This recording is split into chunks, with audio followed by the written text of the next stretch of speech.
बहुत बहुत स्वागत है हंसराज अहीर जी आपका फोकस न्यूज़ पर। चंद्रपुर महाराष्ट्र से आप आते हैं। चंद्रमा का घर चंद्रपुर को कहा जाता है। 1994 में पहली बार विधानसभा का चुनाव, 1996 से अब तक लगातार लोकसभा के आप सदस्य हैं। ये जो जनता का प्यार और विश्वास है आप में, कैसे आप इसको देखते हैं? जनता ही लोकतंत्र का मूल आधार है। उनसे हम जितना सुनेंगे, उनके लिए जितना करेंगे, उसका रिटर्न है।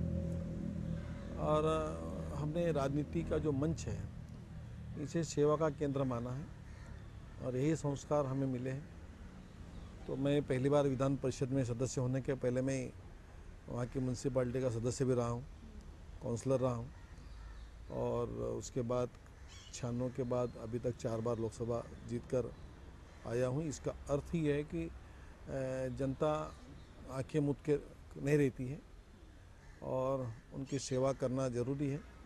और दूसरा कि पार्टी की विचारधारा भी एक महत्व का अंग बनता है, साथी भी अच्छे होने चाहिए। इस सिस्टम से हम अभी तक यहाँ तक पहुँचे हैं, चौथी बार जीते हैं। जनता ने आप में विश्वास जताया, लेकिन चंद्रपुर की जनता के लिए जो कुछ विशेष तौर पर आपने किया, उस पर थोड़ा सा रोशनी डलवाना चाहेंगे कि क्या वो ऐसे कारण रहे कि बार बार आप ही में वहाँ की जनता ने विश्वास जाहिर किया? एक तो पहली बात एक है कि मैं जैसे आपसे कह रहा हूँ, जनता चुन के देती है तो उन्हें सहजता से हमने मिलना चाहिए और वो जनता का अधिकार है, हमारा कर्तव्य मैं मानता हूँ। और इसी को हमने ज़्यादा महत्व भी दिया। और ये बात है कि जनता बहुत नहीं मांगती है। जनता को चाहिए हर दिन की ज़रूरतें क्या हैं और उसको समझकर अगर हम काम करें, उस दिशा से हमने काम किया। मैं तो जनता के बीच में जो समाज सेवी रहते हैं या छोटे छोटे कस्बों में, मोहल्लों में रहने वाले जो नेता रहते हैं, या किसी विशिष्ट काम करने के लिए, कोई रेलवे का काम करता है, कोई पोल्यूशन पे काम करता है, कोई एजुकेशन पे काम करता है, कोई मेडिकल लाइन पे काम करते हैं। हमारा सवाल ये इसलिए था क्योंकि अगर मान लीजिए कि आप राज्य में भी हैं, आप केंद्र में भी हैं, तब आपके पास थोड़ा वजन ज़्यादा होता है। आप लोगों के काम शायद और ज़्यादा भी करवा सकते हैं और थोड़ी सी सुविधा भी रहती हो, लेकिन आप विपरीत परिस्थितियों में थे। वहाँ महाराष्ट्र में भी आप सरकार में नहीं थे या केंद्र में भी आप सरकार में नहीं थे, लेकिन बावजूद उसके अगर जनता विश्वास कर रही थी तो ये मानकर चलें कि पार्टी के तौर पर तो एक अलग फैक्टर था, इंडिविजुअली आपका जो एक व्यक्तित्व था उस पर लोग ज्यादा भरोसा कर रहे थे। मैं वही कह रहा था आपसे कि ये जो तज्ञ लोग होते हैं, विविध क्षेत्र में काम करने वाले, तो संपर्क में रहते हैं। जैसे मैं अभी हेल्थ की बात किया, रेलवे की बात किया, और अन्य क्षेत्र होते हैं, एजुकेशन है, ये इनमें जो काम करने वाले जो लोग होते हैं, उनसे हमने संपर्क सीधा रखा। और ये मेरा आधार है कि मैं हर चीज़ का तज्ञ नहीं हूँ और हर चीज़ का मैं अभ्यास भी नहीं किया हूँ। एक तो बात है कि ऐसे लोगों की मदद काफ़ी होती है जिसमें हम ज़्यादा ख्याल करते रहें, और विपक्ष में रहने के बावजूद भी हमें कोई कमज़ोर अपने आप को समझने की मेरे दिल में भावना कभी नहीं थी, और ऐसी भावनाओं से मैं कभी जिया नहीं हूँ। और हमें उमंग है, ताकत है जनता की। तो सत्ता में रहना बहुत ज़रूरी नहीं होता है, काम करने के लिए थोड़ा सा हम लोकसभा का भी माध्यम है, अधिकारियों से संपर्क भी है, अधिकारियों पे दबाव भी डालना पड़ेगा, तो अधिकारियों से मीठा बोलना भी पड़ेगा। और सिलेक्शन अगर हमने सही किया और तरीके से काम करने का प्रयास किया तो यश मिलता है। जनता को हमने रिजल्ट भी दिया है और सभी क्षेत्र में अभी हमने, क्योंकि केंद्र में भी आप हैं और राज्य में भी हैं, उसका एक अलग असर देखने को मिलेगा, खासतौर से अगर चंद्रपुर की ही बात करें। अच्छा प्रभावी असर दिखेगा और विकास के लिए स्पीड आएगी। कुछ योजनाएं हैं आपके दिमाग में अभी? हमारी योजना है, हम सोचते हैं कि देश की जो बड़ी समस्याओं में बेरोजगारी है, खेती की बदहाली है, इसमें विकास करना पड़ेगा, एम्प्लॉयमेंट देना पड़ेगा। इसके लिए क्या क्या नियोजन करना है, जहाँ जहाँ पर जो जो चीज़ें बनती है, कृषि उपज है, मिनरल है, ये सभी क्षेत्र में एम्प्लॉयमेंट हमें खोजना पड़ेगा। और उसी में से हमको एम्प्लॉयमेंट भी खोज कर लोगों की आय बढ़ाने का भी है। ये ठीक है, बिजली देना है, रास्ते देना है, हॉस्पिटल देना है, स्कूल देना है, लेकिन लोगों की आर्थिक प्रगति, उनकी आय बढ़े। इसको भी कैसे समझें, क्योंकि हम ये देखते हैं कि देश को आज़ाद हुए बहुत साल हो गए, बावजूद उसके हम बीएसपी, बिजली, सड़क, पानी की अभी भी बात करते हैं, जो कि अब से बहुत पहले शायद हो जाना चाहिए था। और अभी भी हम वहीं पर अटके हुए हैं। आपने जैसे कृषि की बात की, विदर्भ वो इलाका जिसके बारे में हम बहुत सुनते हैं, टीवी पर हमारे दर्शक बहुत सुनते हैं, आपने बहुत नज़दीक से देखा होगा। कोई ख़ास रोड मैप है ख़ास उस इलाके को लेकर, क्योंकि किसानों की दुर्दशा वहाँ की बहुत दिखाई जाती है। नहीं, आपने जो बात मैं चाहता हूँ उसी पे हम बात कर रहे हैं। आपने भी सही क्वेश्चन पूछा। देखिए, मुझे ऐसा लगता है कि देश में कृषि प्रधान देश है और बेरोजगारी की समस्या बड़ी है। किसानों को विकास नहीं मिला। मैं इसका पूरा अध्ययन कर चुका हूँ लोकसभा में बैठने के बाद में। लगा मुझे कि पंजाब हरियाणा में और महाराष्ट्र में बहुत अंतर है। वहाँ का किसान 3 फसल लेगा, महाराष्ट्र में 1 फसल लेगा। तो ये जो अंतर है, ये अंतर होने की वजह से आत्महत्याएँ होती है। मेरे महाराष्ट्र में अधिक आत्महत्या होती है। जहाँ से मैं चुन के आता हूँ वो यवतमाल जिले का कुछ हिस्सा है, विदर्भ का कुछ हिस्सा है, चंद्रपुर है। तो इसकी वजह है कि पिछली सरकार ने ये बात पे कभी सोचा नहीं कि हम सब जगह समान सिंचित भूमि दें। मेरे यहाँ पे 20% सिंचाई है महाराष्ट्र में, पंजाब में 98% है, वही हरियाणा में भी 92% सिंचित भूमि है। तो ये जो अंतर है, ये असमानता है, यही बहुत बड़ी देश के लिए शाप बन गई है और ये गलती पूर्व सरकारों की है। तो इसको हम ये सोच रहे हम लोग, मेरे भाग्य से हमारे आज मैं रूलिंग पार्टी में हूँ और हम सभी के देश का भाग्य है कि देश के एक जानकार, जो जनता के दिल की जानते ऐसे प्रधानमंत्री मिले हैं, नरेंद्र मोदी जी। वो इस विषय पे बोलने लगे हैं कि समान सिंचित भूमि समान हो जी। क्योंकि सिंचाई का आप जिक्र कर रहे हैं, तो नहरों को कैसे जोड़ दिया जाए, सब नदियों को कैसे जोड़ दिया जाए, इस तरह की एक योजना अटल जी के ज़माने में भी हमने सुनी थी। क्या उसको आगे बढ़ाया जाएगा या कोई और रोड मैप है आपके पास अभी कि कैसे वो जो सिंचित भूमि ज़्यादा हो जाए, उसके लिए तरीका क्या हो? देखिए, ये देश नदियों का देश है और इतना यहाँ पर जल है, नदियाँ हैं। शायद ये देश को पवित्र भूमि कहा जाता है, देवभूमि कहा जाता है, तो इस देश को नदियों का देश भी कहा जाता है। पानी बहुत है, उसको रोकना पड़ेगा। जहाँ पर एयरपोर्ट बन रहे थे वहाँ इरिगेशन डैम बन जाते तो बहुत अच्छा होता। दोनों को समान चलना चाहिए था। रेल भी चाहिए, एयरपोर्ट भी चाहिए, सड़कें भी चाहिए, जरूरी है, लेकिन और सिंचाई भी चाहिए, कुछ और सिंचाई भी चाहिए। देखिए, एक बहुत अच्छी बात हुई है देश में। नई सरकार, प्रधानमंत्री जी ने क्या निर्णय लिया है। अटल जी के कार्यकाल में अटल जी ने देश की सड़कें बनाने के लिए प्रधानमंत्री ग्रामीण सड़क योजना बनाई थी, और उसी धरती पर, उसी लेवल पे प्रधानमंत्री नरेंद्र मोदी जी ने प्रधानमंत्री ग्रामीण सिंचाई योजना बनाई है। ये सही दिशा है काम की और मुझे लगता है कि देश की सभी क्षेत्र में सिंचित भूमि समान हो सकती है अगर ये प्रोग्राम चला तो चलेगा। नदी जोड़ने का जो प्रोग्राम है, ये भी देश के लिए एक वरदान साबित हो सकता है, होगा। इसे पिछली सरकार ने 10 साल से रोक के रखा था। ये हमारा दुर्भाग्य है कि अटल जी ने प्रोग्राम दिया और यूपीए सरकार ने रोक दिया। यही गलतियों से यूपीए सरकार को सत्ता से दूर जाना पड़ा है। देश की प्रमुख ज़रूरत किसानों की क्या मांग है, और ग्रामीण क्षेत्र, देश में 7 लाख से अधिक गांव हैं। अब एक गाँवों में रहने वाला जो वोटर है वो देश का मुख्य वोटर है और उसी के बारे में नहीं सोचा पिछली सरकार ने। आदर्श ग्राम योजना पर मैं इसमें पूछना चाहूँगी आपसे। जयपुर को तो गोद ले लिया है प्रधानमंत्री नरेंद्र मोदी ने स्वयं, और आप ने कुछ सोचा है अभी कि किस गांव को गोद लेने की योजना है आपकी? आपने ले लिया है, कहाँ आपने लिया है वो जानना चाहेंगे, और क्या क्या योजनाएं हैं आपकी उस गांव के बारे में? जो प्रोग्राम बना हुआ है आदर्श ग्राम योजना का, वो हम पूरा उसका इम्प्लीमेंट करेंगे। हमने गांव चुना है और चुनाव क्षेत्र से, और उसके बाद ये एक गांव एक अनुकरणीय बने, एक पायलट प्रोजेक्ट वहाँ बन सकता है। इसका अर्थ एक गांव पे सरकार रुकेगी नहीं ना हम रुकने वाले हैं, अनेक गांव बनेंगे इसके बाद, और ये दिशा सही है। जैसे मैं कह रहा था कि देश में 7 लाख से अधिक गांव हैं और ये 7 लाख गांवों के बारे में कोई प्रधानमंत्री सोच रहा है, और सोचने वाला कोई प्रधानमंत्री है।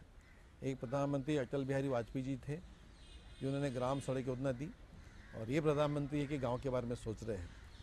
प्रधानमंत्री जी का मैं यहाँ उल्लेख अवश्य और बार बार करूँगा कि महात्मा गांधी के नाम से वोट मांगने वालों ने कभी ये सोचा नहीं। महात्मा गांधी ने हमेशा कहा है कि ये मेरा गांव, मेरा देश गांव का देश है। गांव का देश कहने वाले महात्मा गांधी के अनुयायियों ने कभी भी इस दिशा में काम ही नहीं किया है। अभी मौका मिला है, काम चलेगा। गांव का विकास होगा तो देश का विकास होगा। किसानों की आय बढ़ेगी तो देश की गरीबी खत्म होगी। नौजवानों को रोजगार मिलेगा तो गरीबी समाप्त होगी। ये सारे दिशा में काम चल रहा है। ये विजन किस तरह का आपको लगता है? क्योंकि एक तरफ तो गांव की बात करते हैं, आदर्श ग्राम कैसे बनाया जाए, क्या क्या वहां पर योजनाएं लागू की जाएं कि बेहतरी हो, दूसरी तरफ स्मार्ट सिटीज की भी बात करते हैं। ये जो बैलेंस हो, ये कैसे? नहीं, इस देश में सिटी भी है, गांव भी है। सिटी में भी लोग रहते हैं 35-40%, गाँव में रहते हैं 60%। तो दोनों दिशा में काम करिए सरकार। तो एक दिशा में काम नहीं करना चाहिए था। स्मार्ट सिटी भी बनेगी, आदर्श ग्राम भी बनेगा। इससे बढ़कर क्या है और क्या होना और क्या कल्पना कर सकता है कोई व्यक्ति? एक प्रधानमंत्री इसके बढ़ के क्या सोचेगा? देश के बारे में इतना सोचने वाला प्रधानमंत्री पहली बार देश को मिला है। सरकार अच्छा काम कर रही है, हमें उसी रास्ते से चलना पड़ेगा। मुझे बहुत अच्छा लगता है ये प्रोग्राम देखते हुए, जिस प्रोग्राम को लेके हमारी सरकार काम कर रही है, जो मंत्री जी काम कर रहे हैं, तो सही दिशा में काम कर रहे हैं। थोड़ा और चंद्रपुर के बारे में आपसे समझना चाहेंगे। नक्सल की भी वहाँ पर थोड़ी समस्या है, उससे कैसे निपटा जाए? क्योंकि एक आतंकवाद जो बाहर से प्रायोजित है, उससे निपटना उसकी एक अलग रणनीति होगी, लेकिन नक्सलाइट समस्या जो है वो एक तरह से अपने लोगों की समस्या है। उसके लिए हालांकि पिछली सरकारों के ऑपरेशंस भी हमने देखे हैं, उसका भी इतना विरोध हुआ कि कहा यह जा रहा है कि कहीं ना कहीं शायद हो सकता है कि समस्या बढ़ ही गई हो। हम उसको ये नहीं कह रहे हैं कि उनकी तरफ से जो किया गया वो एकदम गलत था, लेकिन उसको लेकर आप किस दिशा में बढ़ रहे हैं आगे? तो सरकार को सख्त होना पड़ेगा। देश में लोकतंत्र है। नक्सल या माओवाद ये लोकतंत्र के लिए चैलेंज है। इन्हें समझाना पड़ेगा। प्रेम से समझाओ या सख्ती से समझाइए, एक बड़ी लड़ाई है ये। सीमा पर लड़ना जितना आसान है, इससे आसान है, आसान तो है ही नहीं। नक्सलियों से लड़ना और कठिन है। तो इसके लिए सरकार अच्छा प्रोग्राम बनाएगी, ऐसा मुझे तो लगता है। मैं इसमें ज़्यादा खुलासे में नहीं बोलना चाहूँगा। नहीं, क्योंकि एक सवाल इसलिए उठता था कि बॉर्डर इश्यूज आ जाते थे। छत्तीसगढ़ में एक अलग सरकार है, महाराष्ट्र में एक अलग सरकार है, क्योंकि अब सरकार महाराष्ट्र में भी भारतीय जनता पार्टी की है, वहाँ पर भी भारतीय जनता पार्टी के। तो जो इस तरह के इश्यूज हैं, कम से कम उनसे कोप अप किया जा सकता है। नहीं, देखिए, सरकारें और स्टेट में किसी की भी रहे, होम मिनिस्ट्री सेंट्रल गवर्नमेंट से लिंक रखते हुए, संबंध रखते हुए हमें इसको मुकाबला करना पड़ेगा। और ये प्रामाणिकताएँ थी, लेकिन ये प्रामाणिकता रहने के बावजूद भी स्टेट के चीफ मिनिस्टर या होम मिनिस्टर, सेंट्रल के पीएम, वहाँ के होम मिनिस्टर, इनकी इच्छा शक्ति की भी बात आती है। तो अभी प्रबल इच्छा शक्ति के साथ में सरकार काम कर रही है। तो महाराष्ट्र में सौभाग्य से, छत्तीसगढ़ में हमारे भी सौभाग्य से एक ही सरकार है, हमारी सरकारें हैं, तो यश मिलेगा ऐसा मुझे लगता है। और जो थोड़ा आपसे जानना चाहेंगे वो प्रधानमंत्री की कुछ और महत्वाकांक्षी योजनाएं हैं। जनधन योजना है, उसको एक बड़ा उत्साह के साथ लोगों ने अपनाया है, जैसा कि वो आंकड़े भी देते हैं लगातार। दूसरा है स्वच्छ भारत अभियान। ये जो मसला है वो शायद हर हिंदुस्तानी से एक दूसरे रूप से जुड़ा हुआ है। हम बहुत आसानी से कह सकते हैं कि समझा दिया जाना चाहिए, और हम शायद अपने आप में जानते भी हैं कि स्वच्छता ज़रूरी कितनी है, लेकिन बावजूद उसके भी इस मिशन को सक्सेसफुल होने में आपको क्या लगता है किन किन कठिनाइयों का सामना करना पड़ेगा? मिशन अच्छा है, इसमें कोई संदेह नहीं है, लेकिन जो आदतें बन चुकी हैं उनको बदलना कितनी बड़ी चुनौती है? ये कैसे देखते हैं आप इसको? देखिए, ये प्रश्न ऐसा है कि इसमें सारी चीज़ें सरकार ने करनी चाहिए। ये भावनाएं लोगों की जो दिल में बनी थी उसको तोड़ने वाली ये प्रोग्राम है। प्रधानमंत्री ने स्वतः अपने हाथ में झाड़ू ली, अनेक मंत्रियों के हाथ में दी, अनेक नेताओं के साथ में, अभिनेताओं के हाथ में दी, उद्योगपतियों ने हाथ में झाड़ू ली। एक संदेश गया देश को कि सब चीज़ सरकारी कर्मचारी क्यों करे, सफाई कर्मचारी क्यों करे, सफाई कर्मचारी हम स्वयं बने। मेरे महाराष्ट्र में ऐसे संत हो चुके हैं जिन्होंने ऐसे स्वच्छता अभियान चलाने के लोगों में जाके प्रबोधन किए है, जानकारी दी है। विशेष करके मैं महाराष्ट्र के गाड़गे बाबा जी का उल्लेख करूँगा। ये हाथ में झाड़ू लेके चला करते थे और गांव साफ करके शाम में वहाँ पे अपना व्याख्यान दिया करते थे। एक इतिहास है 100-150 साल पुराना, और वही एक संत के रूप में प्रधानमंत्री काम कर रहे हैं, ऐसा मुझे लगता है। और ये बात है कि ये स्वच्छता अभियान जो है, या हर घर में शौचालय हो, ये सरकार की जिम्मेदारी के साथ में समाज की जिम्मेदारी है, स्वयं हर व्यक्ति की जिम्मेदारी है। तो इसको उन्होंने एक मोटिवेट करने का प्रयास किया कि इसमें सभी लोग घुसें, सभी लोग काम करें, सभी लोग जिम्मेदारी से काम करें। बड़े बड़े ऑफिसर भी आजकल कार्यालय अपने स्वच्छ करने लगे हैं। टेबल पे कपड़ा मारने के लिए पियून आया करता था, अटेंडेंट। अब स्वयं मैं देखा हूँ कुछ जगह पर तो कोई ऑफिसर लोग अपने हाथ से भी सफाई करने लगे। ये सुखद बदलाव है, इसको चाहिए, ये देश की जरूरत है। बिल्कुल 125 करोड़ की आबादी के देश में हमें ये गुण आने चाहिए। पर्यावरण को लेकर भी आप कुछ मुहिम के साथ भी जुड़े हुए हैं। वृक्षारोपण होना चाहिए, पर्यावरण क्योंकि वो भी हर इंसान की ज़िंदगी से जुड़ा हुआ है। अगर पॉल्यूटेड हम रखते हैं अपने वातावरण को तो वो कहीं ना कहीं हमें या हमारी आने वाली पीढ़ी को ही नुकसान देगा। उस पर भी आपको लगता है कि और ज़्यादा जागरूक होने की लोगों को ज़रूरत है? शायद हम समझते नहीं कि आज जो हम नुकसान कर रहे हैं वो कल कितना बड़ा नुकसान हमारी अगली पीढ़ी के लिए हो सकता है। नहीं, बात सही है। बहुत बड़ी आबादी का और सीमित भूमि वाला देश है हमारा। देखिए, ये देश में गहरी आबादी होने की वजह से हमें पेड़ों की भी ज़रूरत है और इसलिए पर्यावरण संतुलन के लिए ये भारतीय संस्कृति में जो पेड़ों की पूजा होती है इस पे हमें जाना पड़ेगा। हर घर में तुलसी है, बरगद का पेड़ है, जिसको बड़ का पेड़, पीपल का पेड़, कड़ू नीम का पेड़। ये भारत की भूमि पर एक देश एक बहुत बड़ी पवित्र देन है। इसकी ज़रूरत है देश में। पेड़ लगाना और कौन से लगाना, यहाँ से शुरू करना पड़ेगा हमें। लेकिन एक बात है कि इसका हमें सभी को कंजर्वेशन करना पड़ेगा, उसको लगाना पड़ेगा, उसको बड़ा करना पड़ेगा। प्रधानमंत्री ने हालांकि इसको किसी मुहिम का नाम तो नहीं दिया, लेकिन हम उनको सुन रहे थे, उनके संबोधन में कहा कि जब घर में लड़की पैदा हो, क्योंकि महिलाओं की स्थिति को लेकर, कन्या भ्रूण की स्थिति को लेकर उस पर भी बहुत सजग है प्रधानमंत्री। लाल किले की प्राचीर से भी बोलते हैं, लगातार हमको उनको सुनते हैं कि कन्या जब जन्मे घर में तो आप पेड़ लगाइए, पर्यावरण भी स्वच्छ होगा, 5 पेड़ लगाइए, कन्या जब तक बड़ी होगी, शादी लायक होगी, वो चिंता भी आपकी दूर हो जाएगी। इस तरह की जो सामान्य भाषा का इस्तेमाल करके जो समझाते हैं लोगों को, जैसा बुनकरों को लेकर कहा उन्होंने जयपुर को गोद लेने के लिए जब वो पहुंच रहे थे बनारस, तो अब उन्होंने कहा कि हर माँ चाहती है कि बेटी को विदा करते वक्त एक बनारसी साड़ी दे दी जाए। ये जो कनेक्ट करने का उनका तरीका है, क्योंकि आप हमसे ज़्यादा उनसे मिलते हैं और अच्छे तरीके से जानते हैं, थोड़ा और समझना चाहेंगे उनके बारे में भी। आपने सही पूछा है कि देखो, बुनकर देश में जो स्किल वर्क काम कर रहे हैं लोग, कारीगर होते हैं, कोई बढ़ई है, कोई लोहार है, कोई सुनार है, कोई दर्जी है, कोई कुम्हार है, कोई चर्मकार है, जूते बनाते, चप्पल बनाते। वैसे कपड़ा बनाने लिए बहुत बड़ी हमारे देश में जाती है और वो हिंदू मुस्लिम दोनों में भी है। ये व्यवसाय हमने बंद करवा दिया, दुर्भाग्य हमारा ये है। और ये बुनकरों की संख्या देश में सबसे ज़्यादा है, स्किल सबसे ज़्यादा, और वहीं पे प्रधानमंत्री जी ने हाथ लगाया है। अगर मान जाए कि मैं ये बात कहूँ आपसे कि देश के बुनकर अगर एकत्र आते हैं और इन्हें सही रोज़गार मिलता, जो एनटीसी नेशनल टेक्सटाइल कॉरपोरेशन जो बना है भारत देश में, तो ये एनटीसी ने आने के बाद कई कपड़ा मिलों को बर्बाद कर दिया, बेच डाला। मैं आपको एक अलग जगह ले जा रहा हूँ, इसका मैं थोड़ा सा मेरे कमेटी में इश्यू आया था। तो ये कपड़ा मिलों में जो काम करने जो कारीगर था, जिसको बुनकर हम कहते हैं, इन्हें पूरा बर्बाद कर दिया। पूरा बनारस से लेके तो मेरे चंद्रपुर तक बुनकर है, पूरे देश में फैले हुई है।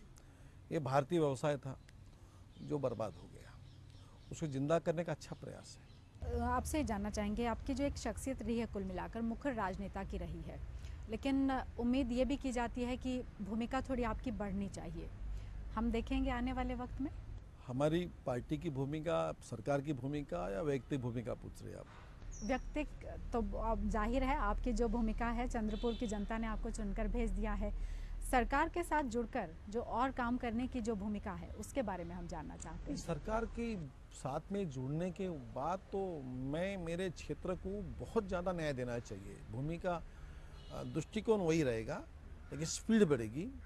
इस सरकार का मैं अधिक से अधिक लाभ कैसे मेरे क्षेत्र के लोगों को दे सकता हूँ, इसमें थोड़ी भूमिका यही रहेगी कि स्पीड बढ़ाने की पड़ेगी मुझे, और काम करेंगे। जी, एक और सवाल जो आपसे जानना चाहेंगे वो ये कि कोयला ब्लॉक आवंटन का जो मामला था, उसे उठाने वाले आप पहले शख्स थे एक तरह से, जिसको बाद में बहुत आगे तक वो मामला गया। यहाँ तक की स्थिति अब ये है कि सुप्रीम कोर्ट ने 214 कोल ब्लॉक्स के आवंटन को रद्द कर दिया है। ये माननीय कोर्ट के फैसले का सब सम्मान करते हैं, लेकिन बावजूद उसके भी एक एलोकेशन कैंसिल होना, और क्योंकि अब वो कैंसल्ड ही रह जाएंगे तो ऐसा तो है नहीं सरकार उस दिशा में आगे सोचेगी। बड़ा सवाल इसलिए है क्योंकि जो कंपनियों की भूमिका है उसको क्या सही ढंग से असेस किया गया, क्योंकि उनका भी हजारों करोड़ रुपया है जो कि दांव पर लगा हुआ है। क्या उसको भी देखा समझा जाएगा सरकार की तरफ से? उम्मीद करें। सुप्रीम कोर्ट ने सब सोच के निर्णय दिया है, लेकिन इसका और एक बात, बहुत अच्छी बात यह है कि सुप्रीम कोर्ट ने माइनिंग रोका नहीं है। देश की ज़रूरत है कोयले का खनन होगा, उत्पादन होगा, जहाँ जो इंडस्ट्री को जाना है जा रहा है। कुछ मौका दिया है मार्च 31 तक, उसके बीच में सरकार को निर्देश दे कि इसमें ऑक्शन किया जाए। सरकार ऑक्शन की तैयारी कर रही है। मैं भी इस भावनाओं से जुड़ा हूँ कि देश की कोई भी नेचुरल संपदा है, प्राकृतिक संपदा है, खनिज, इस पर देश के हर नागरिक का, गरीब का, हर व्यक्ति का अधिकार है। तो उसको ऑक्शन होना चाहिए, वो चाहे 1 रुपये में हो या 100 में हो या 1000 में हो, 1 लाख में हो, ऑक्शन होना चाहिए। तो ऑक्शन की बात है, उसमें किसी एक आधे उद्योगपतियों के खिलाफ में कुछ नहीं हो रहा है, लेकिन मानसिकता बनानी पड़ेगी कि हमें कोई भी नेचुरल रिसोर्सेस है उसकी कहीं ना कहीं कीमत आंकनी पड़ेगी जो देश के गरीब लोगों में बटी जाए। तो ये देश की प्राकृतिक संपदा जो है इसमें सभी का समान अधिकार माना गया। सुप्रीम कोर्ट ने सभी का समान अधिकार दिया। एक गलती जो है वो सरकार के एंड पर होती है। सरकार एलोकेट कर रही थी, सरकार की तरफ से एलोकेशंस हुए, गलती सरकार के एंड पर है। लेकिन जो खामियाजा है वो, या पहले तो वो उद्योगपति भुगते जिसका कि उसमें पैसा लगा है, फिर वो जनता भुगते जो कि उन रिसोर्सेज का एक मैन्युफैक्चरिंग होना और उसके बाद उनका इस्तेमाल जो करे, क्योंकि असर जो है वो वहाँ से शुरू होकर एक एंड यूज़र तक पड़ता है। इसको कैसे असेस करेगी सरकार, कैसे ध्यान इस पर रखेगी या कैसे इस पर आगे बढ़ेगी?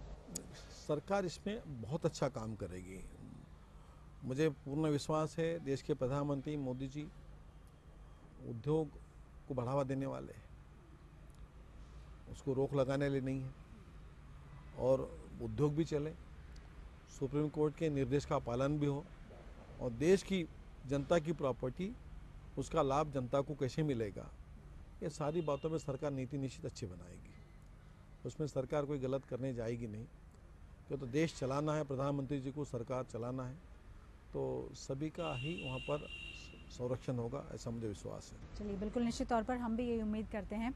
एक आखिरी सवाल आपसे ये हम ज़रूर यहाँ पर जानना चाहेंगे कि कहा जाता है कि प्रधानमंत्री आपको बहुत पसंद करते हैं, गुड लिस्ट में है आप, उनके गुड बुक्स में हैं। क्या कैसी आपको खुशी देता है, उत्साह देता है, ऊर्जा देता है? क्योंकि प्रधानमंत्री अपने आप को स्वयं भी कहते हैं कि आप 2 घंटे काम करें मैं 4 करूँगा, आप 4 करें मैं 8 करूँगा।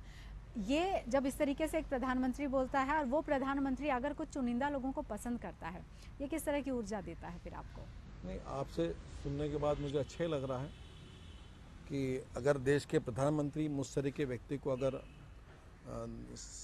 जानते हैं, आपकी भाषा में पसंद करते हैं, तो इससे भाग्य और मेरा क्या बड़ा हो सकता है। लेकिन एक बात सही है कि हम चुनाव लड़ते हैं तब हम एक काम क्या करते हैं कि मैं अगर चुनाव लड़ते समय में मैं अगर 18 घंटा अगर वर्क करके चुनाव लड़ रहा हूँ, तो मेरे नीचे काम करने वाला मेरा कार्यकर्ता पदाधिकारी वो 16 घंटे काम करेगा। अगर मैं 6 घंटे काम करूँगा तो वो नहीं करेगा 8 घंटा काम।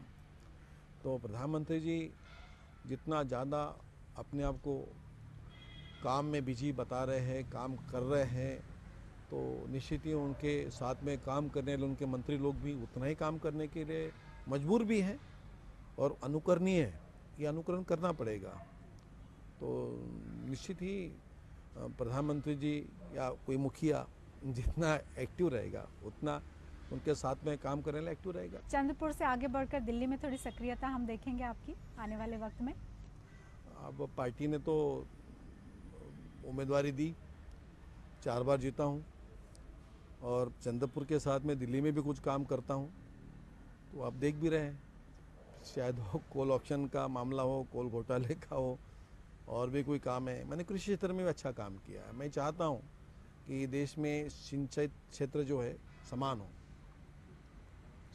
मेरी ये बात मैं बहुत आगे ले जाना चाह रहा हूँ।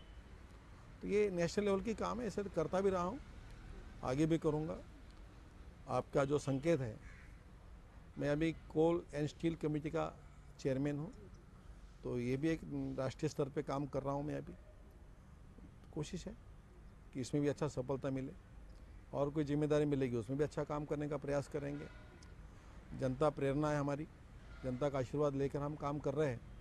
देश की गरीबी देख के काम करते हैं हम, देश के वो मजबूर नौजवानों को देख के हम काम करते हैं, और देश के उन किसानों को भी देख के काम करते हैं जो मेहनत करते हैं फिर भी भूखे रहते हैं। तो ये दृष्टिकोण हमारा है।